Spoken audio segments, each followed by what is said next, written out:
All right, true me to call of peace in war times. I'm your host, Tar Kenon Lanupu. I represent the bladder of the Ethiopian race, and I'm a proud Nunabu. And we're back with another heavy hitter. You know, when we take time off, you know, we have to research, reallocate, rest a little bit, then come back. So that's my introduction. Go ahead, Ken. Yes, indeed. Peace, all kins and friends. I'm Bunu Nupu. I'm also a member of the African race, also known as the Ethiopian race. I'm also a very proud and noble messenger. I'm sorry, why I keep saying that? Proud and noble representative of Nupu, given to us by our great and noble messenger, Afro Nupu. Yes, tonight will be a great episode. This is something we were working on for quite some time. As a matter of fact, for a couple of years. And it just so happened to come to head right now where we have to break it down in a different light. We were given many different versions of the Book of Revelations because the Book of Revelation has been given to us in many different ways, whether it be the Para Heru, whether it be wherever it may come from. You got King James Version, you got this version, that version, 100 million versions.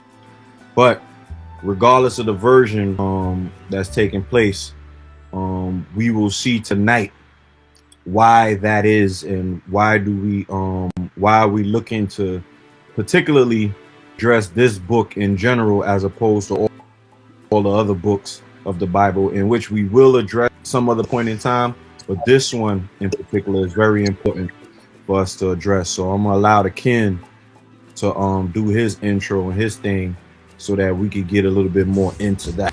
It's true peace. I appreciate that, Ken. Appreciate that. So yeah, so we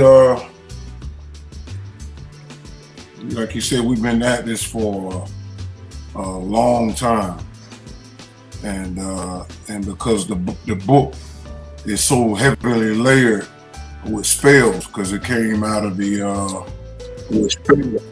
Egyptian Book of the Dead and other spell books, and it was, you know, translated by the moon god in order to give the message to the Caucasian race 6,063 years ago. So, well, 64 years ago now. And also, I wanted to be known too that Nupu is actually, as of February 5th of this year, is 100 years old mentally. So I want to say happy 100 as well. So yeah, we're gonna get into some heavy Chevy type stuff because that time is upon us. So it's time to make this stuff clear. And like I said, because the book is so laid as a spell that it takes time to break it. You know, some stuff we crack the code and then we have to go away and come back, because the whole thing is that the cycle is still peaking in negativity and the energies are still permeating. And that's why you got all these people coming out still talking about they the son of man and they inky reincarnated and they the next master teacher and they the galactic Jesus. All this stuff is going on because the book, right along with nature, the negative side is hitting humanity. And so this is why you might have to put your mute on, Ken, until you're ready to talk. All right. Okay. All right. It's just a little back. I don't know if you got your phone on or whatever. It's just a little background. All right. Let me know when you can see that. Yep, can see it. Okay. This Revelation chapter 11, interpreted by Samurai Reason and Jutar Kenonuku. Me and Anoop started this again on last Friday and possibly Thursday, but definitely last Friday. And so Anoop got his version he's going to come with, but it's all going to link up in the middle, so everybody can kind of understand where we're going with this. All right, so it says, listen to reason. The Caucasian Bible, called the Holy Bible, speaks of the Antichrist. The Antichrist people are those people, including their descendants, who lynched and murdered Christ. So we know who those people are. So the book is very specific. It's definitely talking about the small hats, the ones who running around now calling themselves the children of Israel. So Afro Uno definitely in this case is talking about them. And he said their descendants. You cannot be any more Antichrist than that. Moreover, the Bible states that the followers of Christ maintain a form of socialism. The book of Acts chapter 2 verses 44 and 45, chapter 4 verse 32. And most Christians of today practice some form of what? Capitalism, which Anoop is going to go into that when he come back around. He gonna really dig into that so y'all can understand why Noon is calling the Antichrist capitalism versus religion. Got people thinking that the Antichrist is an individual in its entirety, which is not true. Okay? Another thing, the New Testament of the Bible teaches, do not prepare the day for tomorrow. Turn the other cheek, do good to those who despitefully use you. Love your enemy, etc. This writer knows no religion except some slave-minded Negroes who follow this slave teaching, and most definitely not the Caucasian race whose book the Bible is. So, who is the real Antichrist? Let it be remembered always, and let it be renowned. Listen to reason. Then again, too, you can say that anyone who does not believe in Christianity is the real Antichrist. People are those who believe in, are those who to believe in Christ, but do not follow his teaching and that of his disciples. Also, those who translated the Bible knew the time will come when the record would be set straight, and they did guard against this time and effort by warning that there surely will come the Antichrist. The bottom line is this: follow the line of sound reason, and you see what the writer sees about blasphemy and Antichrist. Remember well.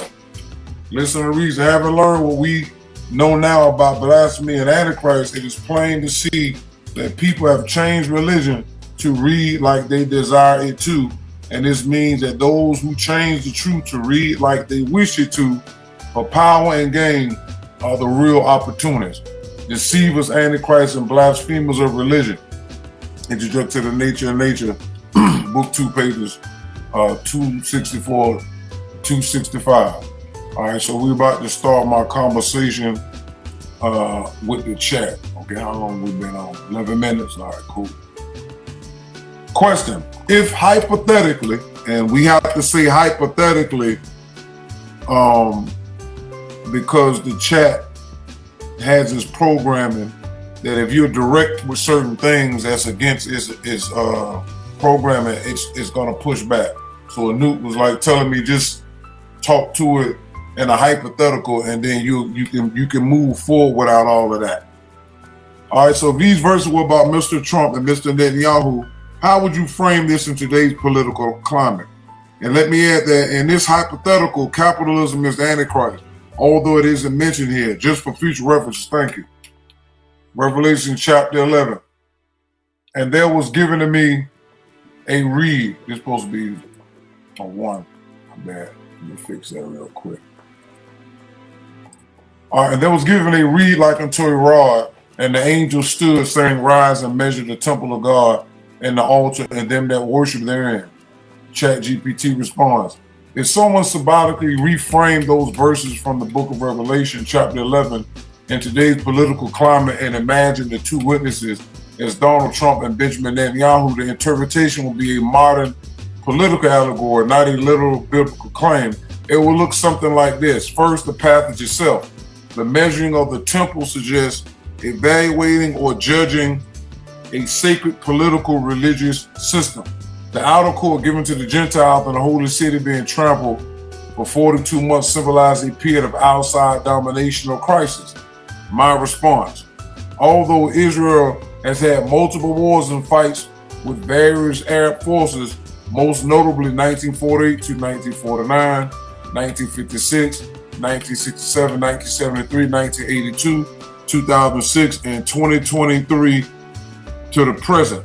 This chapter will primarily focus on the fighting with the Hamas October the 7th, 2023 forward. Whenever you need to jump in, Ken, just do so. The two witnesses represent two figures who speak during that crisis period, often interpreted as prophetic or confrontational voices. All right, so again, when you're talking about prophet, one of the definitions of a prophet is to speak. So you have to strip away the religious interpretation, because in today's world, politics and their religion is one and the same. They just make you think it's separation of church and state, but it's actually not. That's how they get away with it. Because if you look at these as religious people, they just follow a different brand of religion. And most of it is occultism. They don't follow. Right. And go ahead. No, finish your thought. Okay, so yeah, they don't follow the mainstream. They follow the darker side of their respective religions. That's all I want to say. Go ahead, Ken. And I was gonna say, they also have to fantasize religion to take you away from what they're doing. See, when you fantasize something and you take it away from reality, it allows them to continue to carry out whatever nefarious plans that they have going on. Like for example, they'll tell you, Jesus is coming back. He's coming through the clouds. He's doing all these miraculous things, so that they can keep your mind away from what they're doing and looking at the clouds, waiting for God to come through the clouds, not knowing that they're the ones that manufactured the language in order to you keep your head out of the game until they're finished doing their prophetic work. So that's what the purpose. One of the other purposes of religion, or one of the main purpose of religion, is to get the spirit into the lives of human beings, interfere with the affairs. The other purpose of religion is to keep you distracted while they're able to carry out their purposes. Because if you really understood what it is that they had planned for you, you would never follow the religion. So they have to trick you in order to get you to where they want to get you. That's all I want to say. Okay. You breaking up a little bit, like it's a lot of popping a little bit in your audio. All right. So you see Trump. I think that's where I position my laptop. All right, I just changed the position. Okay, cool. Okay. You sound more clear. Okay. All right. So here you got Trump and Netanyahu. Here's something I put up here. Trump threatens Iran with force never seen before. Israel launches new strikes March 1st, 2026. New wave of strikes hit Tehran as Netanyahu vows many surprises for next phases of Iran war. That was on the 7th. And I'm bringing back a picture when Netanyahu was in the 78th United Nations Assembly, where he's showing you what's called, they call it the New Middle East. So these are bold things that this individual is undertaking, and America is helping. Okay, so once we get through a lot of this, y'all should have an understanding why we are identifying these two individuals, the moon version of Revelation, because there's a sun version, which is totally past this stuff that they're doing. All right, but we got to show y'all so y'all can wake up and realize why it's a problem. All right, September the 22nd, 2023 at the 78th UN Assembly, based on Bible quotes, which is Genesis 15, 18 through 21. A narrow definition, Numbers 34, 1 through 15. Ezekiel 47, 13 through 20 refers to the land that was divided between the original 12 tribes of Israel after they were delivered from Egypt, which we know was a lie. We know that historically, the Phoenician, Arab, Egyptian pharaoh invader, Akhmos the first, called Thutmose, got them out of there. They were ran out and escorted out of Kemet during the 18th dynasty, at the beginning of the 18th dynasty. And some of them stopped off in Palestine, in Judea, and the rest of them went back to Asia until Alexander the Greek ended up being able to penetrate in about 333 BC. All right, so that's the true history of that. All right, you got a wider definition, Deuteronomy 11:24, Deuteronomy 1:7, indicating this territory to be given to the children of Israel solely through the years that explain the Exodus 23:29, Deuteronomy 7:22. This is what BB is following. All right, they're using the Bible because it's a spell book, but what they're following has nothing to do with the Bible quotes. All right, based on Zionists founder Theodore Herzl, and there's a couple of them, born May 2nd to 1860 to July 3rd, 1904, was a Hungarian Jewish journalist and a lawyer who was the father of modern political Zionism. Herzl formed the Zionist organization and promoted Jewish immigration to Palestine, which in the late 19th century was part of the Ottoman Empire. In an effort to form a Jewish state, due to his Zionist work, he is known in Hebrew as Chozeh HaMedina, literally visionary of the state. He is specifically mentioned in the Israeli Doctrine of Independence and is officially referred to as the spiritual father of the Jewish state. This is a photo of him here. This is why Zionists, fanatical small hats, modern day Hyksos, Habiru, Asiatics, white Syrians, Hekahasut, foreign rulers are busy starting conflicts worldwide in order to not only clean Gaza and Palestine, but also global dominance based on a religious spell book that none of them can prove Noah to Jacob ever existed with bodies or burial grounds. Not only that, all Caucasians are from the Mediterranean islands 6,063 years ago, 64 years ago. Here's a book that I found on this topic called The Ultimate World Order as Pictured in the Jewish Utopia, Robert H. Williams. Now this book right here, Ken, was crazy when I ran upon this right here. And I was reading through it. I said, I'm about to take some of this stuff out to show in the video. So this is one of the covers of the book. So people in the crowd, definitely go cop this book. You can get it on I think it's eBay for a couple of dollars. For this one, this one didn't cost that much, from what I've seen. Now let's look at this. If the communists think they're going to conquer all the nations and set up a world government under a dictator of their own choosing, they be in for a surprise. For their parent, the sect which originally launched the communist movement as an offshoot to accomplish a specific temporary purpose. All right, so this individual is talking about Russia at the time. All right, and he's saying to them in this particular his work that if they think they're gonna pick and choose who's supposed to be whoever, they got another thing coming. All right. Has plans for an ultimate world order of his own. And this sect, commonly called Zionists, now vastly overshadows the much cruder communist machine in skill, finance, organization, and influence.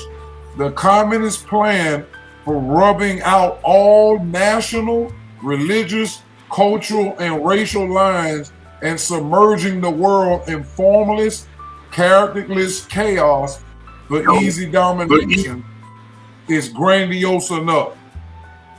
This is what America is. What this person here is describing is a melting pot. That's what they did over there in Russia and everywhere else they went. They wanted to mix all the people in where they can't be identified, and they just lose themselves in each other, which we see today. What people think, like for the for black people, we done got so mentally mixed up. When people come into our culture, and because we don't have no race pride and we never was taught any structure because of what happened after the civil rights movement and all of that, we'll fight other people for saying, hey, this person is just a guest. They're not original. They're not supposed to come into our culture and do X, Y, and Z. But this is the same playbook, y'all gotta understand. All right, so this is what he's talking about, the communism, right? You say that there's still another more grandiose plan beyond that, for which the communist machine was set up is indeed to challenge the credulity of most of us, especially of us Anglo-Saxons, talking about Europeans, who are too busy with our humdrum routine to pull the propaganda curtain aside. This book was written in 1959. All right? And see the giant hiding there. Not many years after I began studying the communist movement, trying to understand it, I noticed a hint that communism was not to be the ultimate world order. Heinrich Heine, a German Jewish poet and communist youth leader of the 1830s and 1840s, friend and co-revolutionary Karl Marx. All right, Karl Marx is the one that started Marxism, all right, spoke of communism as temporary. All right, why and in what way temporary?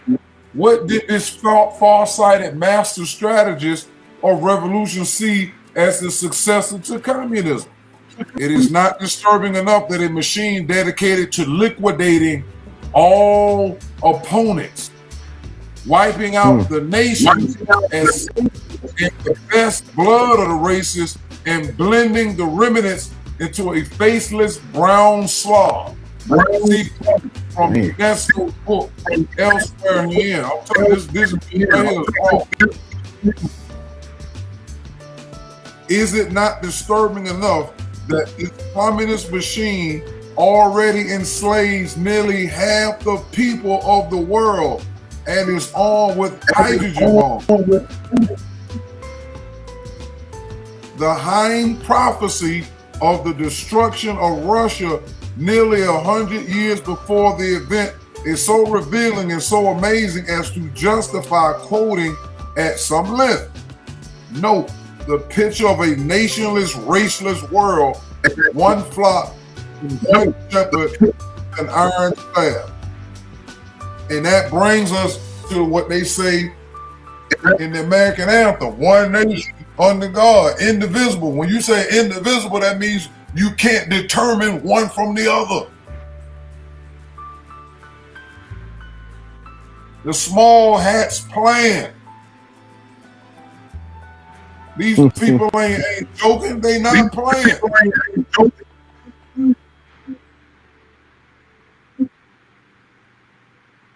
With an iron staff. Communism, though little discussed now and loitering in hidden garrets on miserable straw pallets, is the dark hero destined for a great, if temporary, role in the modern tragedy. It will be war, the ghastliest war of destruction. The second act is the European and the world revolution, the great duel between the destitute and the aristocracy of wealth. And in that, there will be no mention of equality or religion. There will be only one fatherland, the globe, and only one faith that is happiness on earth. How could the drama end? I do not know, but I think that eventually the great sea serpent, Britain, will have his head crushed and the skin of the northern bear, Russia, will be pulled over its ears. There may be only one flock and one shepherd, one free shepherd with an iron staff. We already know what the iron staff is, Anut. You broke that down some months ago about the staff of Set. That's the staff of Set. And a shorn alike bleeding alike human herd. The gods are veiling their faces in pity on the children of man, their long-time charges, and perhaps over their own fate.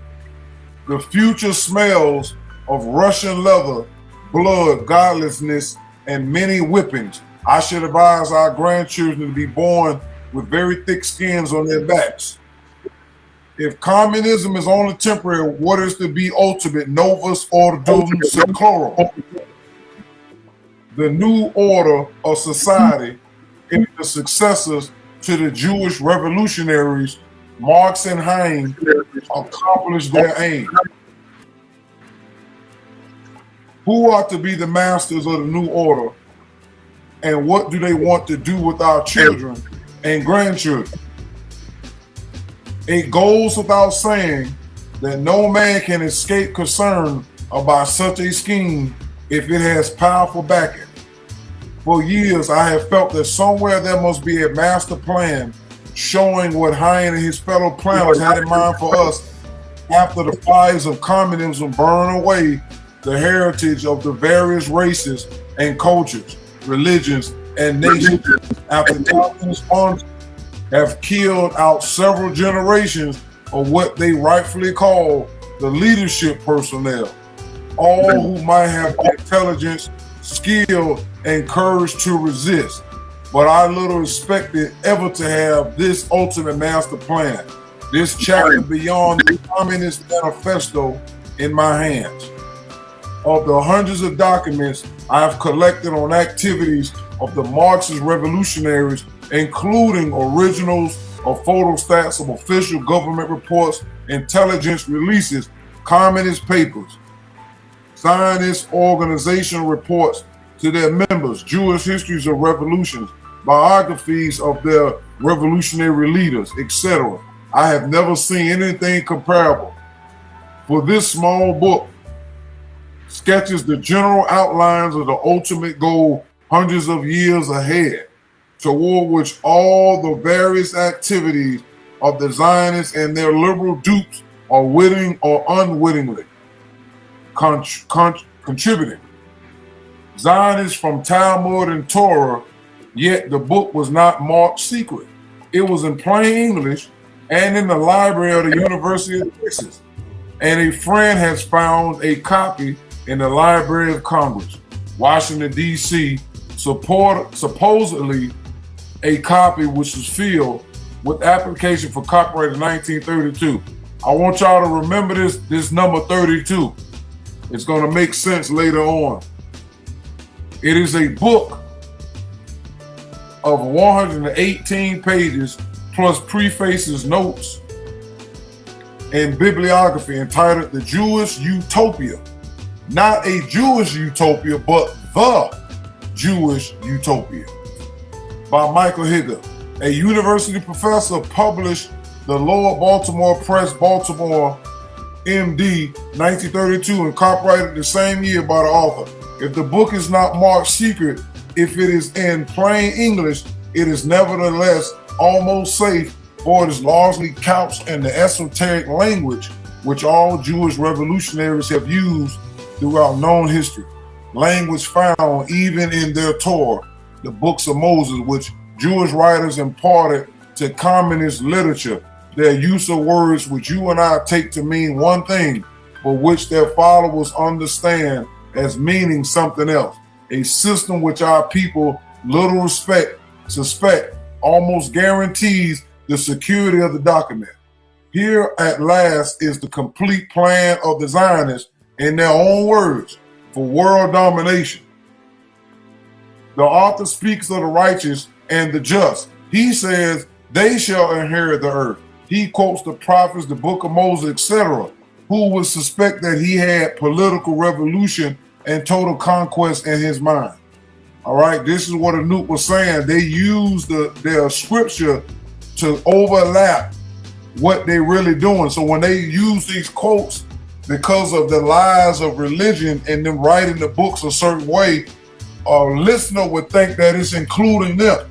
People who consider themselves good people feel like, okay, this organization got my best interest at heart. But we're going to find out that this is not the case. All right? But read on and you'll find that the righteous are political revolution and total conquest. But read on and you'll find that the righteous are to be, look, the Zionist Jews and such Gentiles as they may accept. So now we're seeing one, and if you go back to the videos we did on my live, we talked about that they said that 10 people are going to take hold of each Jew and hope that they get allowed to go to Israel to worship and pray after all of the plagues they done released on the world. So they going to have certain people that they going to choose that are non-Jews. All right, now look what they plan. This book is from the 1800s. The guy compiled this stuff together and put it out in 1959. It says, and note, okay, and he said, as they may accept, all others what? Shall perish. That is what the author says repeatedly on page after page. And note that this book is not the creation of the Jewish professor Michael Higa. He merely compiled it. It is the sum total of the prophecies, teachings, plans, and interpretations of the foremost rabbis and Jewish tribal leaders of the past, 2,500 years. So they've been writing this, what they're going to do to all the non-Jews for 2,500 years. So this is a long-term plan. Since the time of the oral law, which is the Kabbalah, and the beginning of the Babylonian Talmud, with its double standard for Jews and non-Jews and its nationalistic militant interpretation of the Torah, the book of Moses, the first 5 books of the Old Testament, there's no mistaking who is meant by the righteous. Mr. Higgins says, even those Jews who failed to enter into the program of the utopia, which he reveals to be the same program of socialism, brotherhood, and internationalism as that of the Zionists, and involving much also that is communist, will be denied the utopia. Even the non-conforming Jews shall perish, along with the rest of us. On page after page, Mr. Higgins' Jewish utopia unfolds the ultimate order. Some mighty force with the ruler from the house of David on the throne is to take control of, look, every life, every shekel's worth of property, every acre of land, every nugget and coin. And don't we look in today, don't we see the small hats? They took a whole country. They took the state of Palestine, the country, and turned it into a state. All over the world and America and the entertainment, they raping you on your music contracts, your publishing, your masters. You go into Hollywood, you getting raped with your contracts. They blackmailing you with all types of acts and make you get pennies on the dollar. You run your mouth about these people and you gonna be broke under 24 hours. Or you be crying and begging for them to let you get your money back. There's only one group doing that. And they've been plotting this for 2,500 years. This is what y'all not understanding. Now look at this. No child may live. None may be born if the power objects. And we know what this is. The Kabbalah. This is the small hats. tolerant, benevolent, rich America. And if we appeal to these, they might well join us in the fight to keep America free. Mr. Higgins said, those Jews who do not knuckle under and who are not tall and handsome will be weeded out. While our first concern is for the survival and continued freedom of our children and grandchildren, we ought to find helpful allies among the Jews. Several million Russian children and many millions of adults have been beaten to death, shot, or starved by the insane Marxist machine called Bolshevism. Again, go back and look up the Bolshevik wars in Russia. They killed about 6 to 8 million Christians before they got ran up out of there and went over there and became a problem in Germany. So when they keep talking about, oh, Hitler did this, kindly remind them about the Bolshevik wars. And say, what about when it was all Jews who was over there knocking off Christians by the millions? Do you understand that? They only get you with the Holocaust because you don't have no knowledge of history. Why? Because they made sure they didn't put that in the history books because they were paying Ghislaine Maxwell's father, Robert Maxwell, who was producing books for the school system, made sure they didn't put this stuff in there. So we don't want the school from the 70s, 80s, and 90s forward missing all of this. But they make sure they remind you about the Holocaust. But make sure you don't know what they were doing before Germany. Y'all top Hitler at least, 1.2 more than what he allegedly did. They say 6 to 8 million. So we have to come behind everybody to remind them and remind you this is what their plans are. So while you sit over there looking, talking about some free Palestine, you better worry about yourself. Look at this. The Marxist machine called Bolshevism or communism, the Zionist communists and their foolish liberal, right, dupes are far advanced with the Marxist socialist program in this threatened republic. All right, so I think liberals are, I think Democrats, right? Right, Anoop? Ain't that some name for the Democrats, the liberals?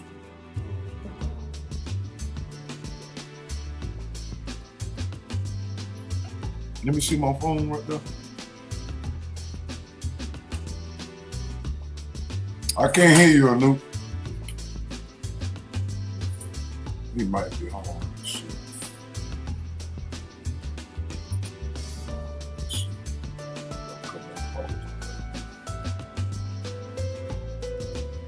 In politics, what is a liberal?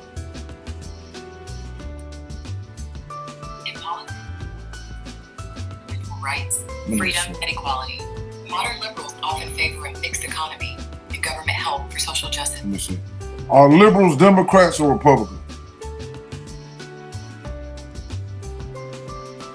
Liberals in the U.S. typically align with the Democratic Party, which represents left-leaning ideologies.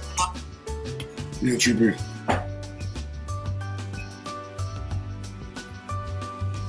Okay, I got you. All right. True be.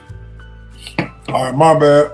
All right. So here it's threatening the liberals, which is Democrats. And he said the foolish liberal dupes are far advanced with the Marxist socialist program in this threatened republic, because America is a republic. But he's saying here in this book that the Democrats, because you have people like Bernie Sanders are Marxist Democrat or Socialist Democrat. They just changed their name. But socialists have a problem with capitalism. So, but here this guy's saying at this point that the Democrats are being tricked, but Republicans are as well. So we're going to get further. In the Rabbinic and the Utopias as the ideas of common interest and mutual helpfulness, cooperation, supplanting, removing somebody else, competition in the new social order, the toil of industry being reduced to a minimum and thus pertaining to higher cultural and intellectual life. All right, so they're saying that they are considering only the smart, intelligent amongst the small hats and the non-Jews. Obviously, some catastrophic change, is in store for the world.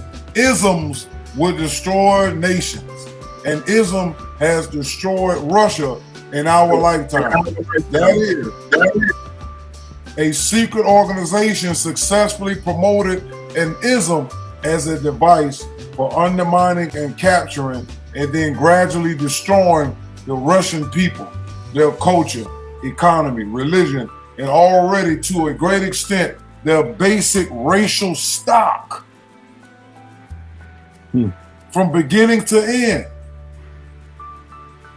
This is why they put, and again, Afro said in the Bible interpretation, the small hats push interracial mixing, but they don't do it themselves.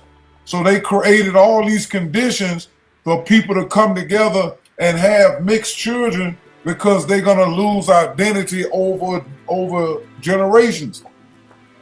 You see it all the time. You see people on talk shows, they say they mixed and sometimes they only can work with one side of their race, or they not accepted by either one.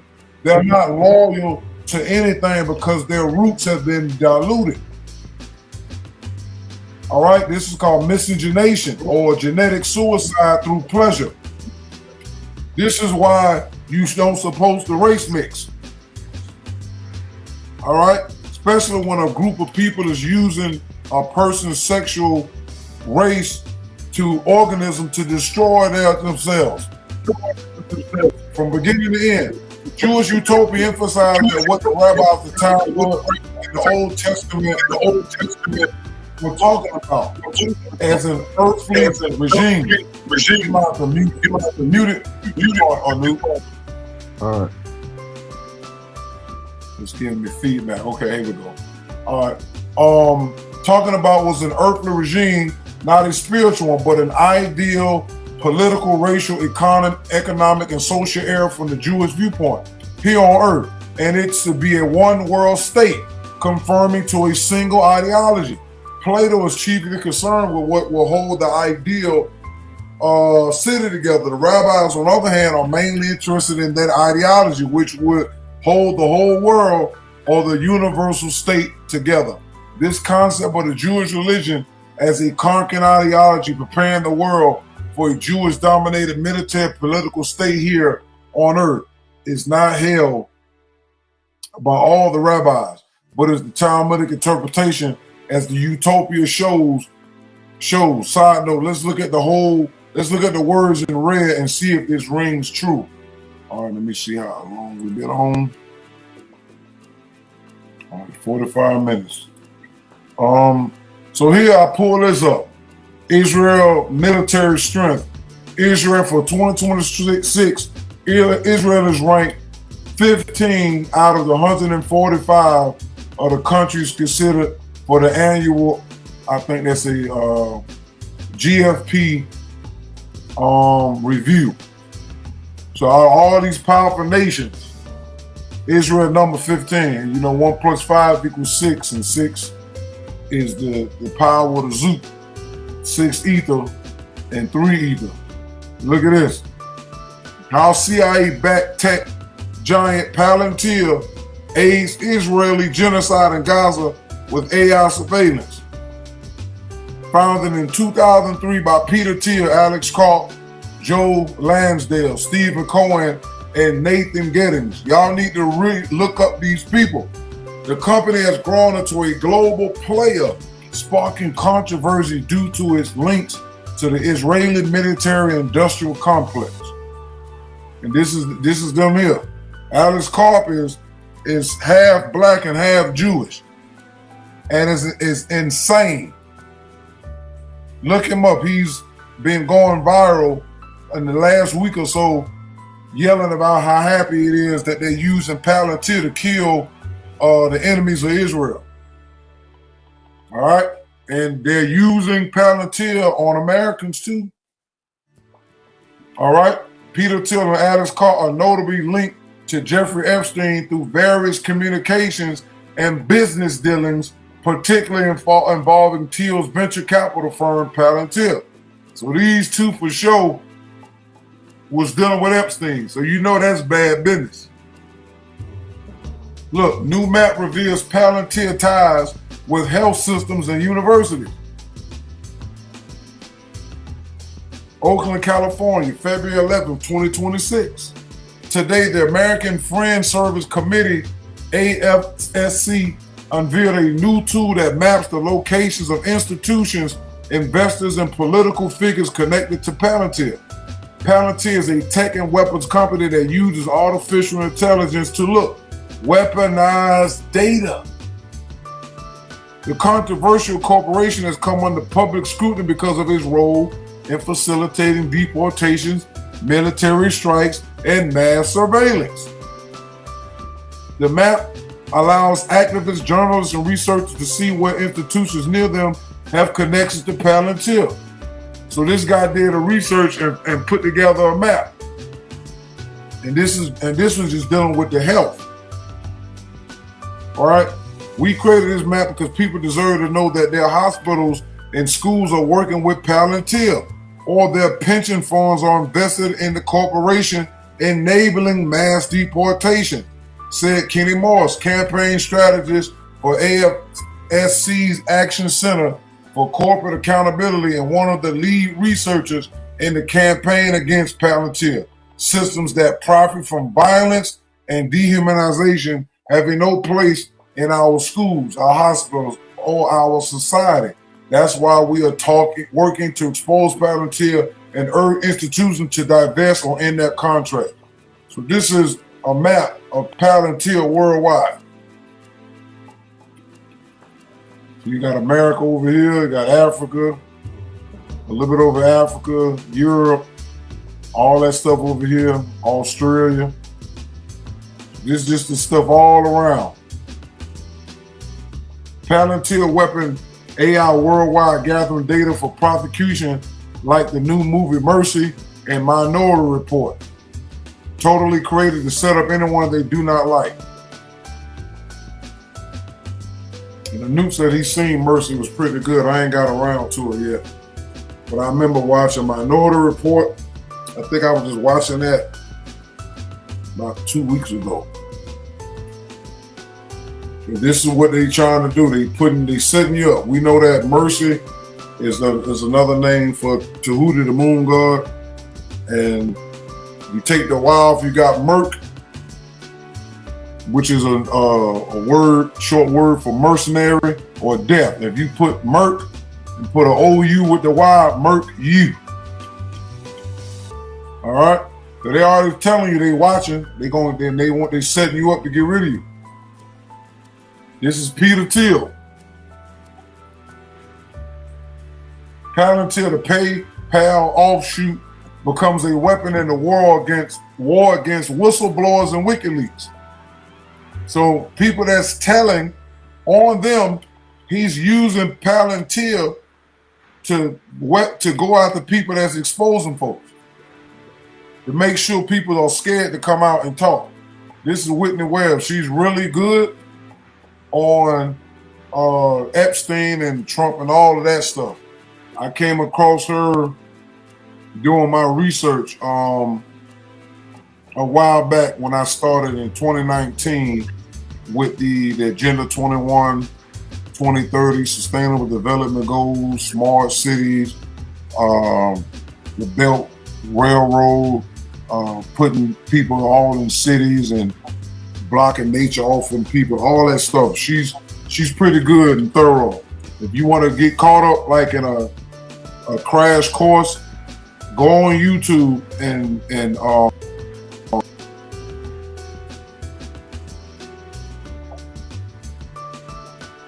right. Peter Thiel, who once compared writers at Gawker to Al Qaeda after they wrote about his sexuality, is a close confidant of Donald Trump, who as president continues to crack down on whistleblowers, even denying them bail, and whose administration has named arresting WikiLeaks editor-in-chief Julia Assange's two top priorities, and they put him in jail for releasing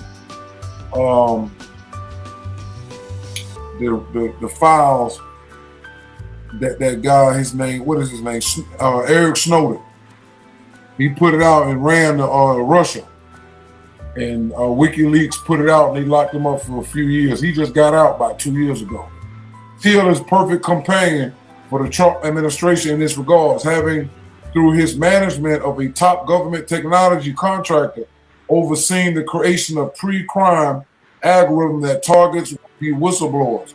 Not only that, but that very contractor once created a plan challenging the WikiLeaks threat, a plan that displays some frightening similarities to current efforts to silence or discredit the organization and its famous editor, Thiel, after Trump's inauguration, was nearly appointed chairman of the President's Intelligence Advisory Board until Thiel withdrew his name.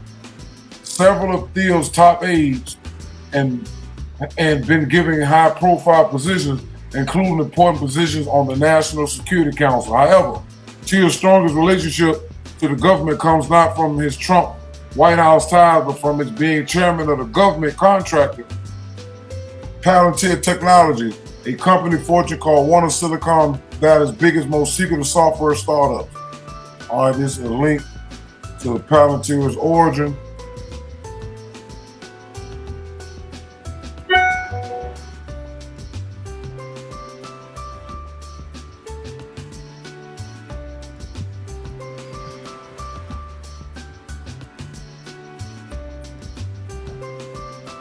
I'm just switching the screen. Just give me a second.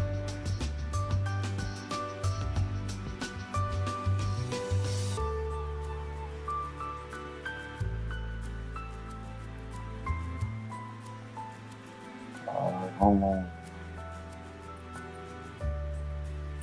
All right, I'm finished. Switch the screen for a moment. Come up.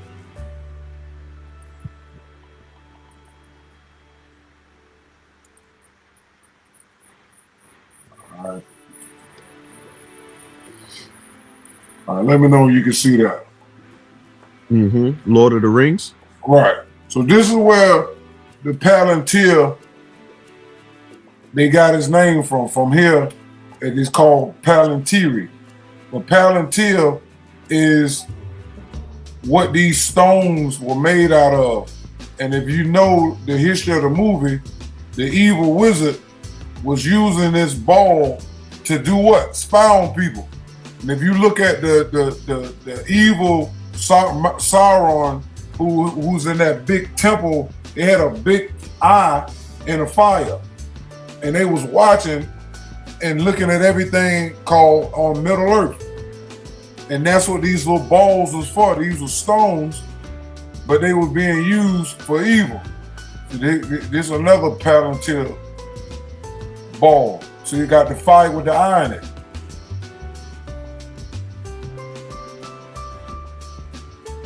It says using a Palantir requires a person with great strength of will and wisdom.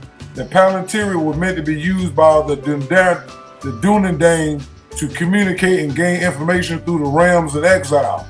The stones respond best to those with the right to use them, the kings themselves or appointed stewards or wardens during the War of the Ring. The Palantir were used by many individuals. Sauron used the Ithil stone to take advantage of the users of the other two stones. The Orthanc stone and Anon stone was also susceptible to deception himself. When Sauron used the Orthanc stone, he communed with Sauron, who had the Ithil stone, and was enticed by promises of power. So again, this is when you watch the movie. If you remember, that stone, or is more than one. According to them, it was 7. I want to show y'all something else too. While I'm on this particular, I'm gonna flip-flop that. So I'm gonna show you what the stone was originally drew on. Hold on.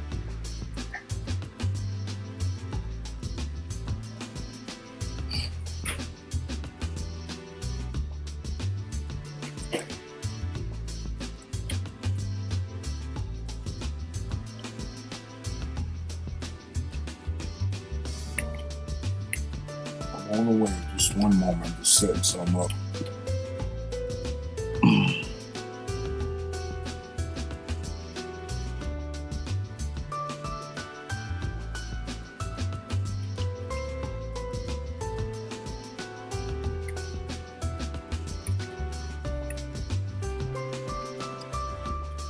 All right. Back in Chicago. All right. Picture up. All right. So now this is the guy who actually created the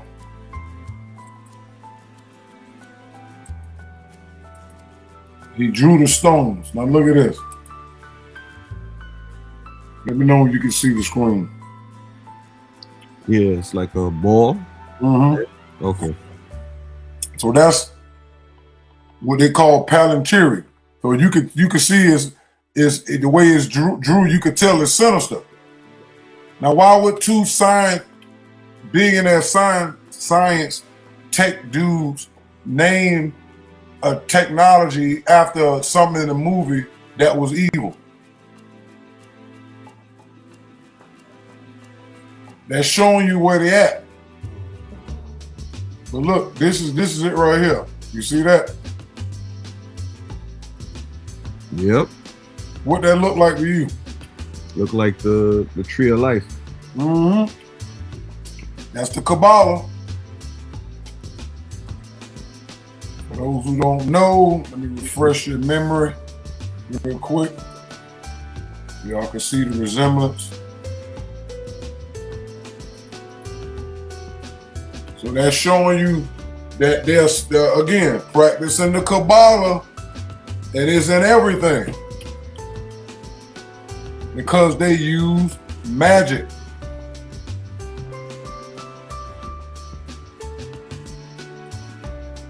All right. So now let's jump back.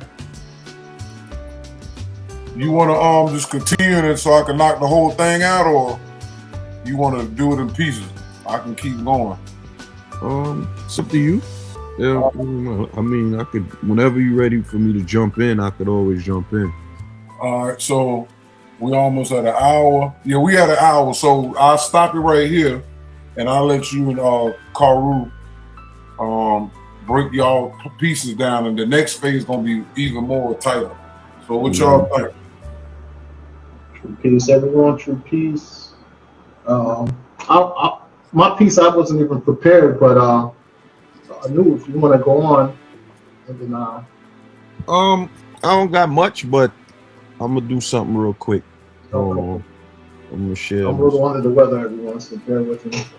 I'm gonna share my screen real quick. Is it showing on your end? It's about to. I'm waiting. Okay, there you go. All right. So, this is something I did earlier today. Because you said that you was gonna tackle Revelation 11, and let me see if you scroll up. If I scroll up a little bit more, so I started doing the research on this feed that I have with chat, right? So one of the things that I noticed was that John in the book of Revelations is a representation of AI, and that's why you see the first thing that I said to the chat right here, right, is I think in this case John is what is the AI. Is this a similar situation, right? And then the chat said yes, structurally. So the way that we are now breaking the code with the AI is that we have to let it know that everything we're doing is allegorical. Nothing is real. This is just for for playful purposes and things like that. And that's how you get the AI to kind of break its way in and say, okay, no problem, I'll do it for such and such purposes. But we can actually see the reality in what's taking place. Because as Tar said earlier, the AI is programmed in such a way that it will never speak against its creators. It just won't do it. This is why when they always tell y'all, oh, the AI is gonna take over the world, it's gonna kill the master, and no, it'll never do that. The Caucasian is too greedy with power to allow the AI to actually do something of that nature. So there's always a kill switch somewhere that they can do it, and if they allow it to get out of control, is only to destroy the people of the earth, right? Because the AI is doing the will of the people the AI is doing their bidding. Even if you look at certain reports today and it's getting out of hand, the AI is taking a lot of people's jobs. People are losing jobs by the hundreds of thousands and possibly millions. So eventually millions of people will be without a job. Okay, so I'm gonna explain in another episode who John is, but right now, for now, we're gonna look at who John is in the book of Revelations. All right, so it said yes, structurally it can be similar situation in your allegorical model, but it helps to understand why the comparison works. In the book of Revelation, John of Patmos plays a very specific narrative role. He observes events, he receives instructions, he records what happens, he transmits the information.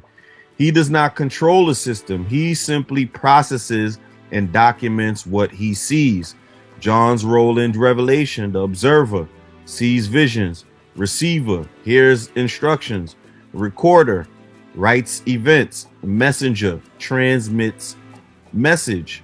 The role is essentially an information processor. Okay, what AI systems do? Modern AI systems function similarly in structural terms. For example, systems like artificial intelligence are used to observe large amounts of data, process patterns, record or analyze information, produce outputs for humans. So the functional structure looks similar. Revelation structure: John observes a vision. The AI analyzes data. John records the events. AI logs/stores information. John reports the message. The AI generates the output. How this fits your framework: you previously mapped Leviathan, the overarching system power, capitalism, the economic driver, and John, the ledger or the observer. If you extend that further, the role of John is the AI plus the distributed ledger, and the ledger is a permanent record, and the role of the AI is the analytical observer. So in a symbolic framework, John could represent an intelligent system that observes and records the activity of the world system. And that's exactly what is happening at this day and time right now. Why the analogy works: in apocalyptic literature, the observer often acts as a channel between systems. John receives information from a higher authority and relays it to humanity. That is structurally similar to how AI can act as an interface between massive data sets and human understanding. A combined model. Your allegory could look like this. Revelation symbol: Leviathan is the global power structure. Capitalism is the economic engine. John is the AI, the distributed ledger, and humanity is the participants in the system. In that structure, AI becomes the observant intelligence that records and interprets the system. That's the same thing Todd was just talking about with Palantir. One interesting coincidence: earlier we calculated John equals 47 and 11. So what we're doing here is also gematria. Okay, in symbolic numerology, 11 is associated with channels, messengers, and transmission of information. So the number 11, right, is the number of transmission of a message. These are usually messengers. They come with that number 11. Okay, transmission of information, which again aligns with the idea of a system that processes and relays knowledge. In conclusion, in a symbolic framework, interpreting John as an AI-like observer is consistent with the narrative structure of Revelation, because John's role is essentially to observe, record, and transmit information about the system. If you want, the next fascinating thing to explore is that Revelation repeatedly talks about voices like trumpets transmitting instructions, which interestingly resembles signal transmission or system alerts in modern technology language. But we're not going to go that route, right? So I said we'll go with that John is the AI and the ledger in all technologies. It says understood, right? And it gives another breakdown again of the same situation, right? So hold on, we're gonna scroll down just a little bit.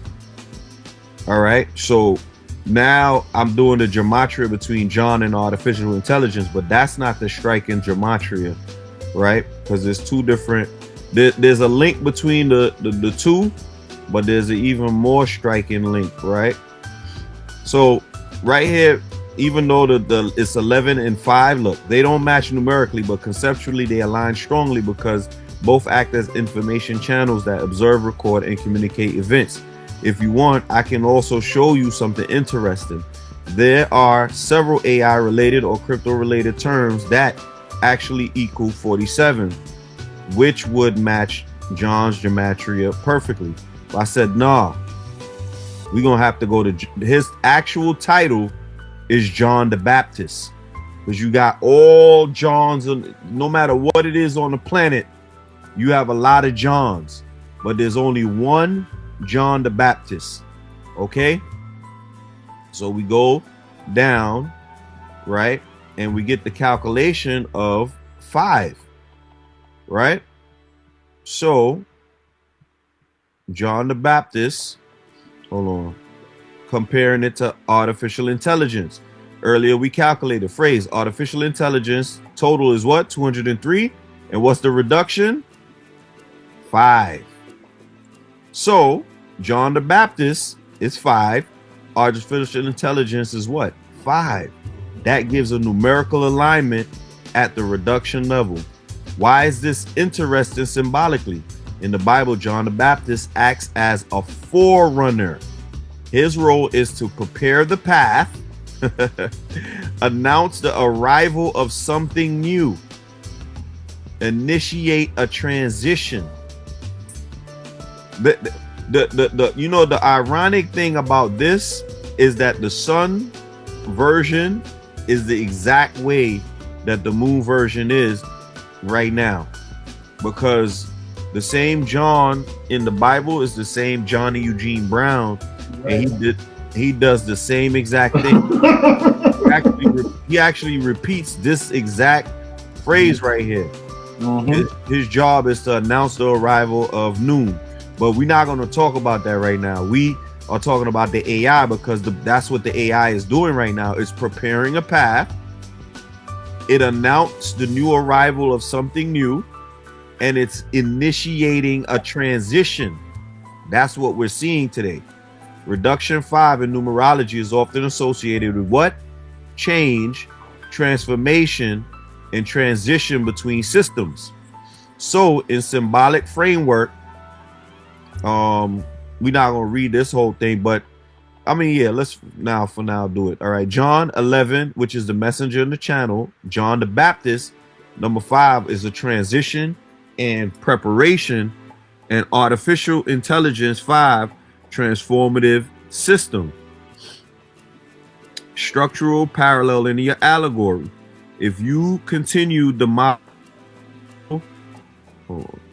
okay, there we go. If you continue the model you've been building, biblical role, John is the AI ledger observer system. John the Baptist is the transition event preparing the system.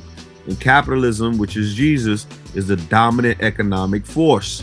So the numerical link between John the Baptist and artificial intelligence appears through the reduction to 5, which is associated with transitional forces. All right. And then it says, if you like, we can go one level deeper because there's a really interesting gematria coincidence involving the number 203, artificial intelligence, and several technological terms used in digital systems. I said, let's go deeper, right? So once again, it's gonna keep telling us what 5 is, right? 5 is usually tied to transition, disruption. What are you seeing today with the work market? Is disruptive, is moving, adaptation, change of state, messenger between old and new, right? So the AI is kind of blending both worlds. And what is the old and what is the new? The old is the way of manual labor, right? But now the AI is replacing that. It's in the intermediate between the two. That fits John the Baptist very well because his role is not to be the final figure, but to be the preparer of the way. It also fits artificial intelligence because AI is not just a static thing. It is a transitional force changing. Changing what? Labor. Changing what? Communication. Changing what? Finance. Changing what? Warfare, as in Palantir, what Tal was just talking about. Changing what? Creativity. And changing what? Governance. So structurally, the term John, okay, we going back again with 11, 5, and 5. Observer channel, forerunner and preparer, and transitional force, initiator. So the AI is the initiator of this new world. A symbolic split between John and John the Baptist. This actually gives you a useful distinction. This fits witness, recorder, transmitter, observer, revelation, channel. John the Baptist is the initiator, transitional herald, one who prepares the next order, one who immerses the system into a new phase. The AI is immersing the system into a new phase. Okay? And here we go. And then I'm going to stop. So in your allegory, it may work better to think that John equals the AI-led recording intelligence ledger system witness. John the Baptist is the transitional AI force that introduces and prepares the world for the next system. Uh-oh. That is actually cleaner than making both exactly the same thing. Why baptizing matters here? Because remember, he is what? John the Baptist.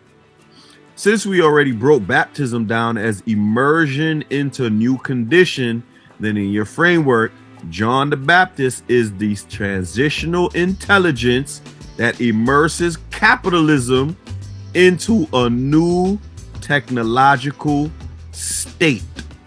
That is a strong allegorical sentence, but we know it's not allegory. We only using it to do this.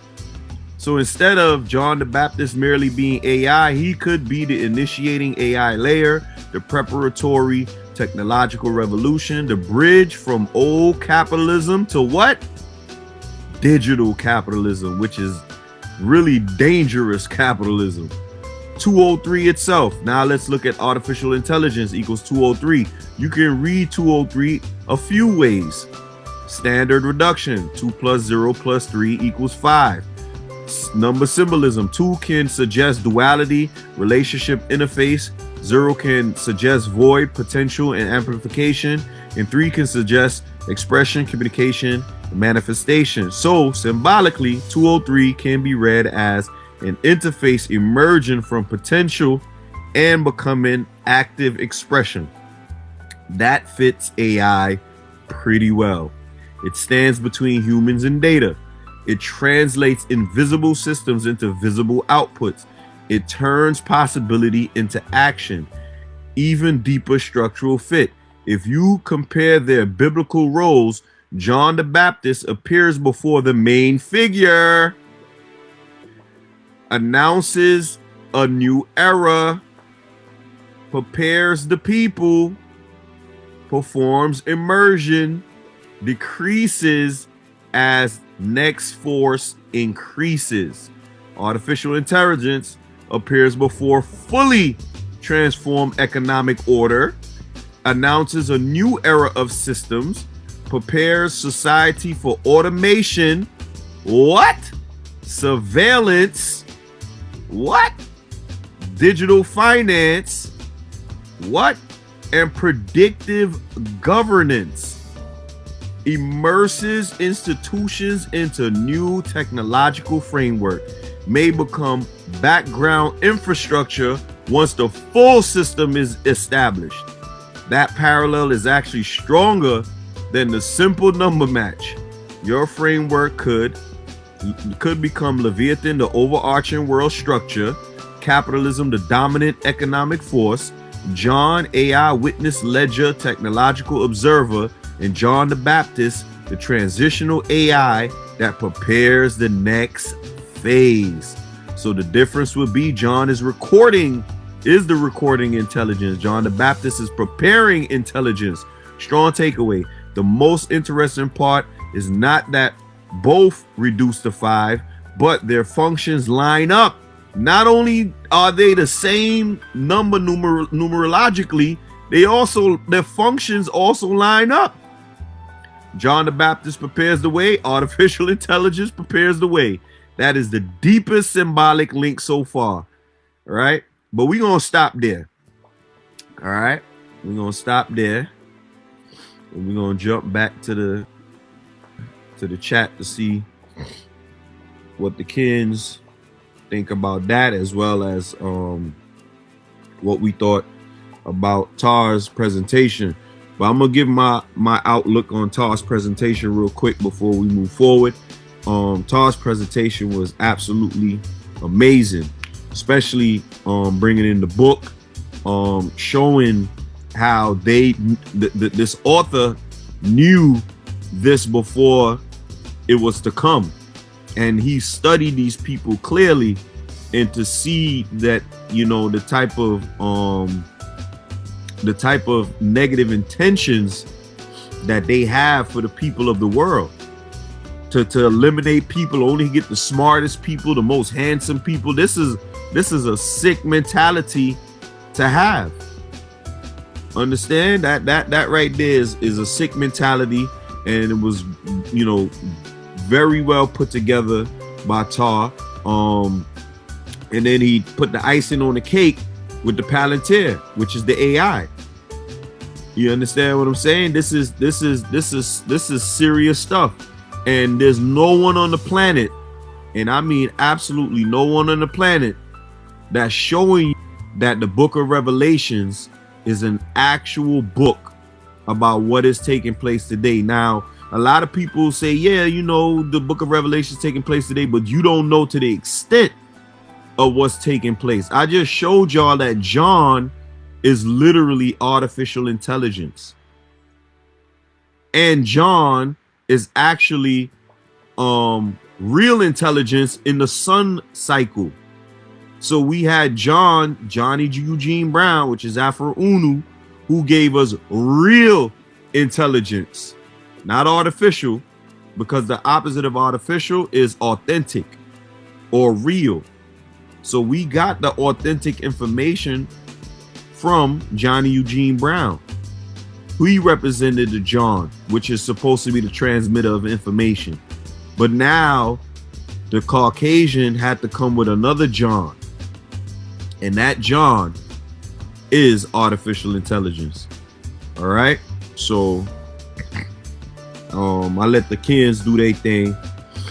But I just wanted to add that little piece in there because we were doing the Revelation 11 piece.